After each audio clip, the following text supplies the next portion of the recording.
Hey everyone, welcome back. I'm Michael and we're going to be getting right back into some more Reddit stories. If you enjoy the video, make sure to leave a like and subscribe. Now, without further ado, let's begin. This story was posted by a user named Visual Cow in the True Off My Chest subreddit. The post is titled, "I had the opportunity for revenge, but I couldn't do it. I found out a month ago that the love of my life and my best friend have been having an affair for at least the past year. After looking into it more, not only did all our friends know, but they have also been actively hanging out with them. I'm a socially awkward individual, so making friends for me is hard. I met all of them through my best friend, so I guess it is natural they chose him over me. I helped all of them. I spent 24/7 with one of them when their parent died because they didn't want to be alone and were a danger to themselves. I was there for another when her boss was harassing her, and she needed help finding a new job. I let another one stay at my place for free for 3 months because his parents kicked him out when he told them he was gay. All 6 of those jerks have been through so much, and I was there for every one of them. Now I realize they all just kept me around to use me when they needed, including my GF and best friend. I helped the man start his business when no one would invest in him. It still hasn't really taken off, and he still asks for my time to help him do things. I've been working day and night to help her pay off the medical bills from her surgery after she had an accident. I've been out of the house for a few months because my mother was sick and I needed to help her, but I still commute back 10 hours every weekend to make sure my GF is doing alright. I have gone through her phone and seen all the pictures, the flirty messages, and the group chats, all of them planning outings, meetings, and whatnot. I have seen the disparaging messages about me, them basically flip-flopping between still loving me, leaving me, not wanting to hurt me anymore, and then realizing they need me. They all still need me. I was pissed, and I was so angry I scared myself. The thing about being the go-to guy for help and being the quiet one is that people trust you. They tell you things that can get you in a lot of trouble. I spent the past month preparing my plan, getting everything in order to absolutely implode their lives in a way you can never recover from without someone altruistically helping you out, but who will help them? Not me, and they can't ask each other because they will all be in the same damn boat. Everything was ready. I had pictures, videos, and text logs. The lease would have been up in December, and I wasn't renewing that. I have a new job lined up which would pay less, but I know I will enjoy. All my main items were out, and the rest I didn't care for. I pretended to go out to my mom's. I waited an hour and came back. I could see them through the windows, him and her cuddling and kissing while they all sat around, chatting like it's a regular day. I took a picture of that scene. I was ready to send the texts and emails, basically ready to set their lives ablaze. I couldn't. No matter how much someone has hurt me, I can't be responsible for ruining someone's life. Sure, they did the things and I was just unearthing them. It would still have been my decision that burned them all, and there would have been collateral damage to people who did nothing. I had come this far and had to do something, so I just sent the picture in a group chat and looked in. One by one, they checked the message and started panicking, I guess. One of them finally spots my car, and I see them all look at me. I don't know what was going on in their heads. Was it panic, regret, guilt, sadness? Who knows? I started my car, and as I started driving off, my ex came out barefoot in the cold, moving as fast as she could in her state. I don't know if she was crying because of guilt or regret, but I didn't care. I drove off to my mom's. They called me a bunch of times and sent me thousands of messages. I used to read all of them, and with each one, I felt less for them. It went from asking for forgiveness to anger to groveling, basically to questions about how they will do the things I used to do for all of them. I don't care. I'm getting a new number on Monday. I still get a new sobbing voicemail from my ex every 20 to 30 minutes asking for me to come back. I get texts from my ex-best friend to come back and beat him up, that he would sell everything he owns and give it to me. My friends are apologizing for their parts and wanting to be pals again. I don't know what drives this, but they know I've read some of them. I think I'm over it. I don't feel angry anymore, and I feel happy I didn't do what they did to me. It would have never been satisfying for me.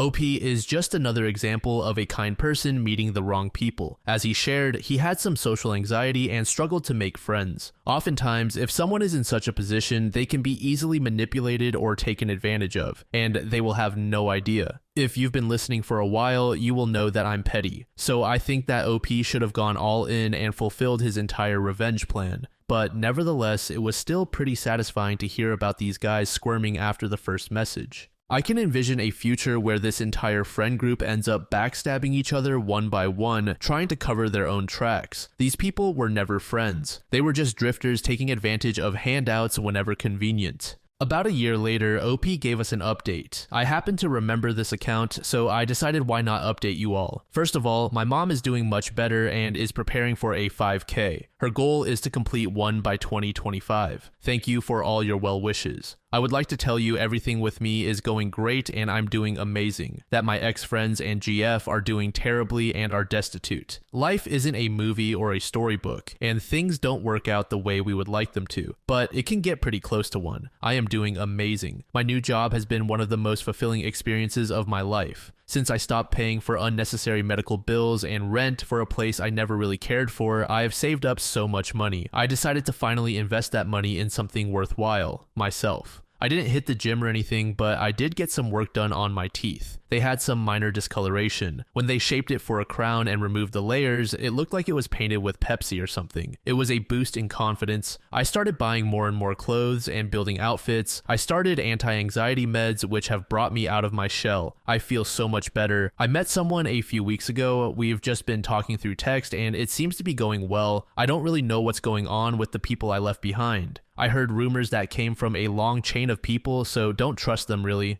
My ex and ex-best friend are having a baby, which has caused financial issues for them with the medical debt and struggling business venture, but are somehow making it work. The girl whom I helped to get a job was caught in an affair with her boss, who may or may not be married, who threw her under the bus professionally to save himself, but seems to have landed on her feet because the company wanted to avoid a scandal. Another one of them has gotten engaged to his GF. Last I remember, he was single, so don't even know how long they've been involved. The one I housed for 3 months is doing fine as well, but may have gotten an STD from one of his one-night buddies. I have no information on the last dude. So a mixed bag of good for me and a little bad for them, but not terrible. Just normal life issues. It's as close as one gets to karmic justice, I guess. The last contact I had with my ex was an email 6 months ago. She detailed how sorry she was about the fallout of her actions. She just fell in love with him while still loving me and didn't really know how to proceed from there. It was a bad time for her as she relied on me so much that made her get resentful, and something about being with him made her feel in control. She ended it with how much she regrets her actions and the hurt she caused, but doesn't regret loving me or him, and that she still loves us both and will always be here if I need her. I never responded because there was no need.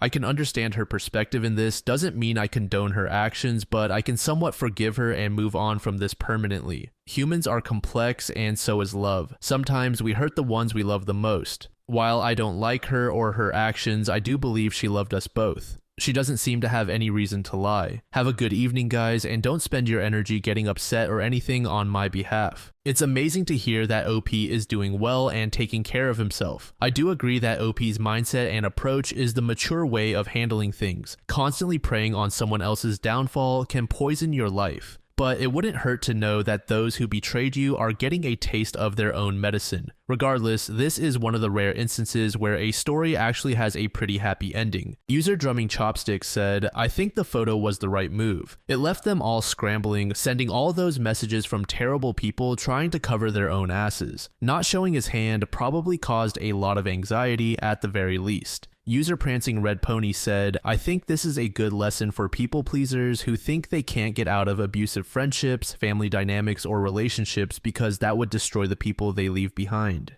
No, you're not that important in their lives and they don't really need you. They use you for their convenience, and if you leave, they'll find another way to deal with their problems. They'll be angry that they now have to do things for themselves, sure, but mooches never get fully dependent. There's always a way out for them, but they don't want to do the heavy lifting as long as they can use you for that. Sure, they'll always be super dramatic if you try to set boundaries and wallow about how you're destroying them and abandoning them to drown. But it's a lie. They're all just lazy mooches and you're merely a convenient doormat. So just do what OP did. Leave and don't look back." User Crystal said, "I kind of wish OP had gotten his revenge, but I know this was better for him. His friends didn't deserve him.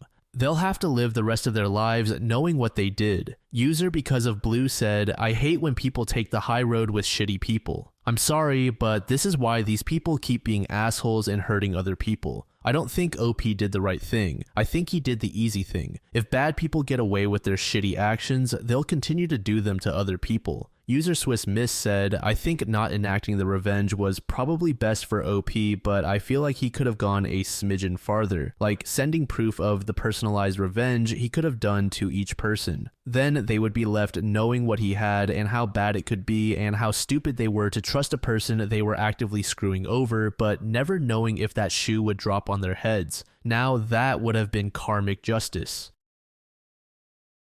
This next post was made in the entitled parent subreddit by a user named This One Knows Things. The post is titled, How dare you work retail? No daughter of mine will work at such a place. Only lowlives and addicts work there. Was gonna post to our insane parents, but they don't let you post typed stories, just screenshots. So sorry if this one doesn't quite fit. This wasn't me, but my friend/roommate. This just happened the other day and she's still pissed about it, said I could share. Context, she's a pre-law student aiming to get a degree in business law. Her parents are pretty successful people, live in a nice house, in a nice neighborhood, etc. Her dad is a straight-up helicopter dad, aka abusive and controlling. He controls her bank account and calls her to yell at her whenever she buys pretty much anything. Why did you spend $8 at Starbucks? Why did you get Subway twice this week? Why did you spend $50 at Target? Additionally, since he pays her rent, he believes he can set all the rules for both of us. I told him straight up he doesn't get to dictate my life in any way and he can just right off with that. My friend said that I apparently impressed him because he's not used to people standing up to him, but he still doesn't like me. One rule is no pieces are allowed in the apartment ever. He seems to think that if there are pieces in the apartment, his daughter can't help but them. No standards, nothing. Although he has lightened up a bit after freaking out that my friend has a boyfriend and that he has stayed over before. He also demanded she comes home every weekend, which is a 2-hour drive without traffic because he doesn't want her to party. Luckily, she and her level-headed mother have gotten him to lower it to once a month. As a result, she keeps a lot of stuff from him, which makes him more angry and less trusting of her. So he tightens the leash and it just goes around and around. For example, he doesn't know that 2 boys subleased from our previous roommates for the summer. They were in the dorms but taking summer classes, so they needed a place to stay for the summer. They were my old roommate's brother and his friend. Shocker, there were no orgies. He also doesn't know that her boyfriend has been living with us since May since he graduated and is staying with us until he finds work. She also didn't tell her dad that she took a part-time job over the summer. Now, the last 2 bits are important. See, because her boyfriend has been staying with us, he's also been paying utilities. I think he should also pay rent, or at least half of her rent, but whatever. She also wanted to have some fun money to go out over the summer. She was taking summer classes, but had a light workload. She got a job at the liquor store a block from us and worked there all summer and left after the fall semester started. So because her father can see her bank account and he'd apparently lose his shit if he found out his daughter dared to work and try to be a responsible adult, she never told him and never deposited her checks. She cashed them out. Additionally, because her boyfriend is also paying utilities, we've been splitting it 3 ways instead of half, which was showing in her bank account since she has to pay the full bill because it's in her name. Fast forward to yesterday. My friend ended up depositing some of her cash from her job this summer in order to pay for last month's utilities, because her boyfriend forgot to pay her, and the check I gave her bounced because at the time I didn't have any money in my account. I had told her to wait until I got paid, but she deposited it the day before I would. The bounced check and the sudden $100 deposit in her account caught the attention of her dad. What resulted was an hour-long screaming match on the phone. She told me later some of the shit he said. He called her a tramp and a liar and demanded that she report me to the police for fraud. He dug into her because she admitted the $100 came from her job this summer because he was accusing her of selling either drugs or herself. That's where he lost his shit. Apparently, dear old dad was livid that his daughter would dare to work at such a lowly place. Specifically, he was mad that she didn't tell him she had a job, that she should have been focusing on schoolwork, but he was most upset about where she was working. It wasn't so much that it was a liquor store, but that it was retail. Why would you work retail? He screamed. Because it's just a block away and it was easy work, my roommate screamed back. How dare you? You shouldn't have been working. You needed to focus on school. I didn't have much schoolwork, so I got a job to have some extra money. How dare you work at such a lowly place? We didn't work this hard to have our daughter work retail. You should be above that. If you wanted a job, you should have gotten that office job Marie told you about. She told me later that her dad has a real issue with retail workers. He seems to think that the only people who work in retail or as waiters are failures and high school dropouts, so he doesn't want his daughter to work among low lives and addicts. I just wanted something easy and within walking distance. I didn't want to drive 2 hours just for a summer job.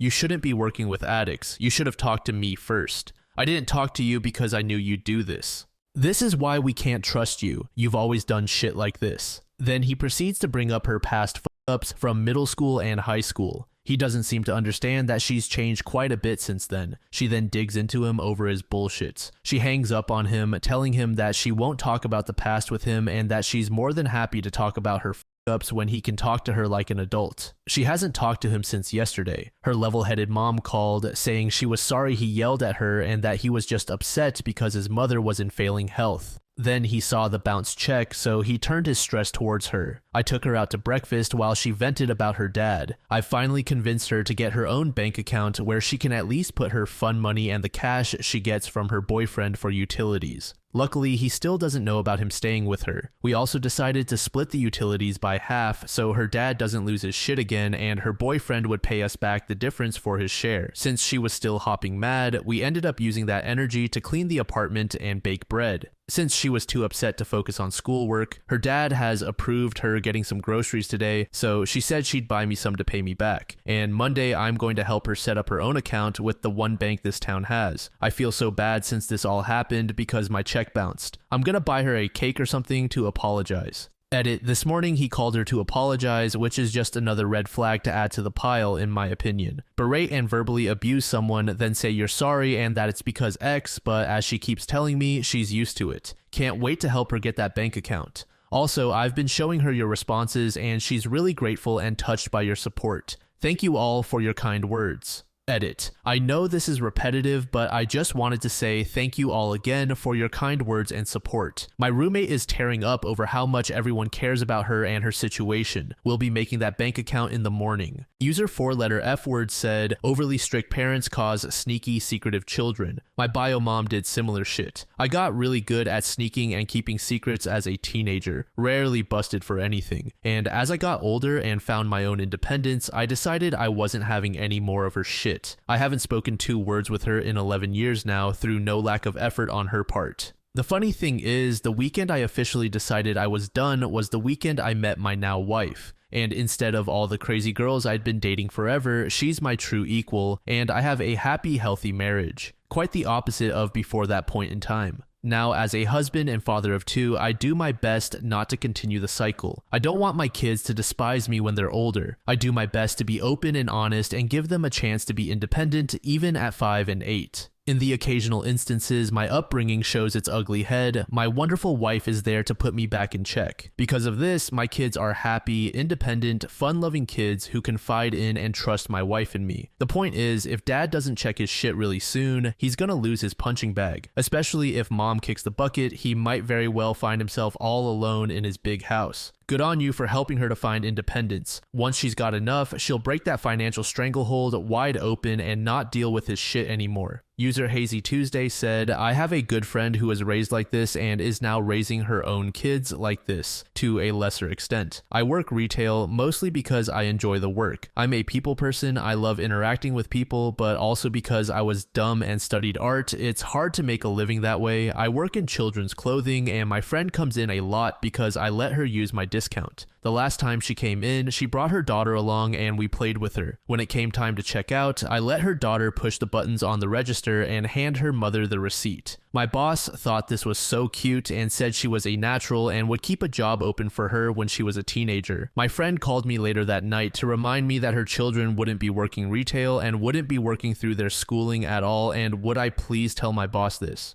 Her children would have careers. Needless to say, she hasn't been in store since, though we also haven't discussed it since. I am slightly upset by her attitude because I know she looks down on me even though I'm happy, which I think is more important than having a high-flying career. Both my friend and her husband are in the medical field and are always looking for promotions. What will she do if her children want to be artists or dancers or mechanics? I hate this sort of elitist attitude. When it comes to situations like this, I want to give the parents some level of understanding, but with this guy in particular, that's tough to do. Most parents just want what's best for their kid, and it's not like there's a one-size-fits-all guide to parenting. Sometimes parents can do things that come across as shitty, but their intentions are coming from a good place. This dad just seems to have way too much anger and goes way too far with the control. As one commenter said, being overly strict on your kids will just make them more secretive around you. There needs to be give and take to parenting where you let your child do what they want at times. And even in an event where your child does listen to every single thing you tell them, they aren't living their own life. And in the worst cases, they won't know how to be their own person and survive on their own.